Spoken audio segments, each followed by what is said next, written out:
PT Pelabuhan Indonesia terpaksa menghentikan sementara angkutan penumpang jelang Natal dan Tahun Baru. Hal ini imbas dari cuaca ekstrim beberapa bulan terakhir, ditambah lagi adanya pemeliharaan kapal.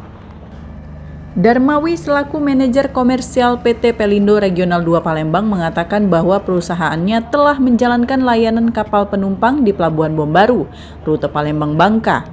Akan tetapi layanan angkutan tersebut terpaksa dihentikan sementara hingga cuaca di Indonesia mulai membaik. Akan tetapi dirinya juga memastikan di awal tahun 2026 layanan angkutan penumpang akan beroperasi kembali. Sementara itu di bidang angkutan barang atau peti kemas mengalami peningkatan hingga 8% dibandingkan tahun lalu. Dirinya juga mengungkapkan tujuan ekspor terbesar masih didominasi oleh Cina dan India. Sedangkan impor terbesar berasal dari Vietnam, khususnya bahan baku pupuk. Dibandingkan tahun kemarin terjadi peningkatan ya, untuk di konvensional juga, termasuk di peti kemas juga. Untuk traffic kapal juga, khususnya kapal luar negeri sedikit jadi peningkatan di sini karena memang banyak barang-barang impor yang melakukan kegiatan. Tapi kapalnya ya kapal-kapal kayak gini.